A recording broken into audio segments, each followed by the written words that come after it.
Hi అండి అందరికీ. పనస పిక్కల ఫ్రై చేసుకుందాం. అదే పనస గింజలండి. చూడండి, పనసకాయ లోపలే మొలకలు వస్తున్నాయి. అయినా మైక్రో గ్రీన్స్ తింటే మంచిదే కదా. అన్నీ మైక్రో గ్రీన్స్ లాగా మొలకలు కట్టించి వండుకుంటున్నాం కదా, పప్పు గింజలు అవి ఇవి అన్నీ. అలాగా ఇవి కూడా మొలకలు వచ్చినా సరే ఏం కాదని నేను ఫ్రై చేస్తున్నాను. చూడండి, ఒక్కొక్క గింజని మధ్యలో ఇలా కట్ చేసుకోవాలి. కట్ చేసుకొని మీద చెక్కు తీసుకోవాలి. మన బాదం పలుకుల పైన బ్రౌన్ కలర్లో ఉన్నట్టు చెక్కు ఉంటుంది కదా, దీనికి అది కూడా తీసేసి క్లీన్ చేసుకోవాలి. చూడండి, అన్నీ క్లీన్ చేశాను.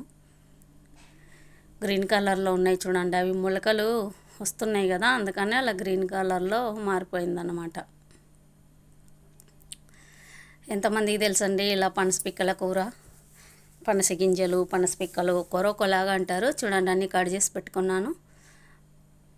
కొత్తిమీర 2 టమోటాలు, ఉల్లిపాయ, కరివేపాకు, పచ్చిమిర్చి 2, ఇవన్నీ కట్ చేసుకుందామండి.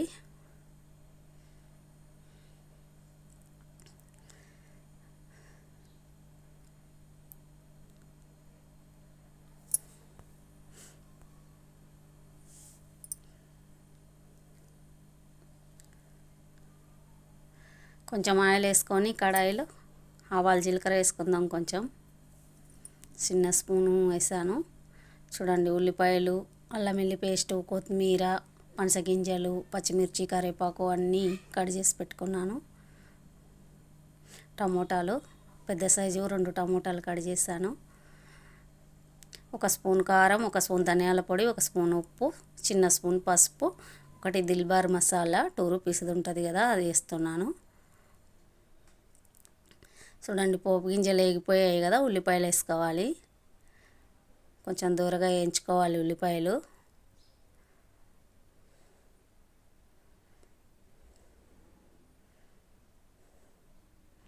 తర్వాత ఈ పనస గింజలు వేసుకోవాలండి, కట్ చేసి పెట్టుకున్న ముక్కలు.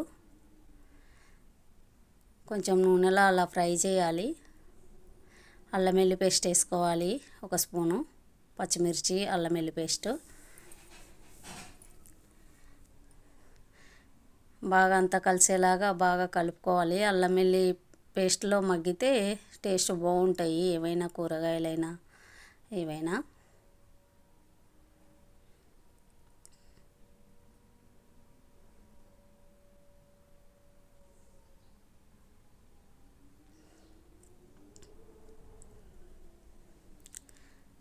కొంచెం మూత పెట్టి మగ్గనిచ్చుకోవాలండి. తర్వాత కరివేపాకు కూడా వేస్తున్నాను.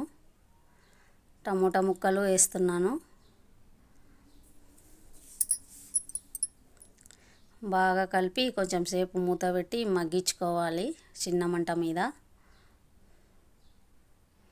అల్లం వెల్లుల్లి పేస్ట్ వేసాం కదా, కొంచెం అడుగు పడుతూ ఉంటుంది. మధ్య మధ్యలో కలుపుతూ మాడకుండా కలుపుకుంటూ మగ్గించుకోవాలి. చూడండి, ఇలా మూత పెట్టి మగ్గించుకోవాలి.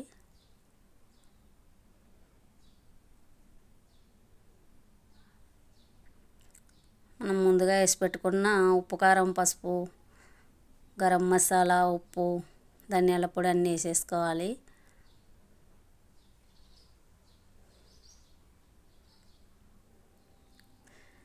బాగా అన్నీ మిక్స్ అయ్యేలాగా కలుపుకొని చిన్న మంట మీద మళ్ళీ మూత పెట్టి మగ్గించుకోవాలి. సిమ్లో పెట్టుకోవాలి మంట, లేకపోతే మాడిపోతుంది. మనం కొంచెం వాటర్ వేయట్లేదు కదా, కొంచెం సేపు మగ్గించాలి. కొత్తిమీర కూడా వేసుకోవాలి.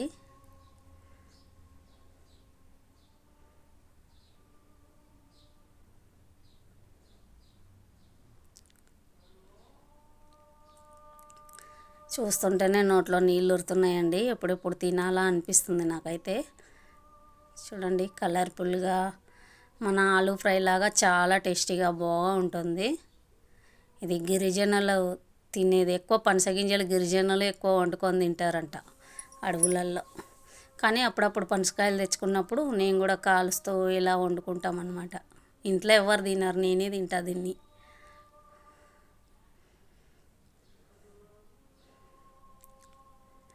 పనస గింజలు అంటే నాకు చాలా ఇష్టము, అందుకే నేను అప్పుడు అలా కూర ఒకసారి కాల్చుకుంటా అలా తింటూ ఉంటానన్నమాట.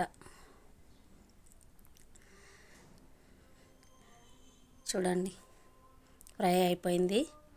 చూసారా ఎలా ఉందో, ముక్కలు ఎంత బాగున్నాయి కదా, క్రిస్పీగా టేస్టీగా చాలా బాగుంటాయి. నచ్చితే మీరు కూడా చేసుకోండి. Thanks for watching.